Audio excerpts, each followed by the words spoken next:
স্নানযাত্রা সম্পর্কে জানতে গিয়ে একজন পুরোহিত বলেন, জ্যৈষ্ঠ মাসের পূর্ণিমা তিথিতে ভগবান জগন্নাথের জন্মদিন উপলক্ষে উদযাপিত হয় স্নানযাত্রা। স্নানের জন্য 108টি কলস ব্যবহার করা হয়। সহস্র ধারায় স্নান করার পর ভগবান জগন্নাথ 14 দিনের ভক্তদের কাছে উপস্থিত হন না। বিশ্বাস করা হয় অতিরিক্ত স্নানের ফলে ভগবান অসুস্থ হয়ে পড়েন।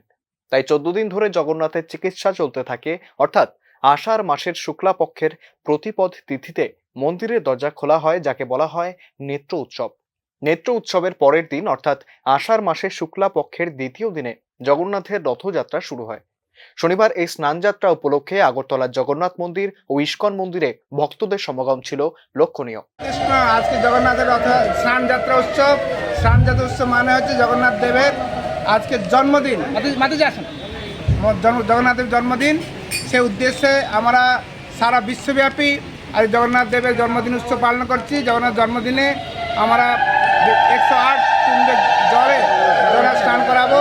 এখানে লক্ষ্মীনারায়ণ বাড়ি থেকে আমরা কাউকে জল নিয়ে আসছি কলস যাত্রা করে। সেই জল দিয়ে ভগবান স্নান করাবো। দুধ, মধু, ঘি এসব পঞ্চামৃত সব ব্যবহার করা হবে। আর এই উৎসব পরে জগন্নাথ দেব অসুস্থ হয়ে পড়েন। অসুস্থ হওয়ার 15 দিন তিনি বিশ্রাম করবেন এবং জগন্নাথ দেবকে নানা রকম পথ্য দেওয়া হয়। পথ্যের পরে জগন্নাথ সুস্থ হওয়ার পরে রথযাত্রা হবে। ইস্কন মন্দিরে জগন্নাথ দেবের স্নানযাত্রা পালন করা হচ্ছে পূর্বাশার মাঠে। উপস্থিত ছিলেন প্রাক্তন বিধায়ক, ডেপুটি মেয়র সহ অন্যান্যরা। Bureau report, news now.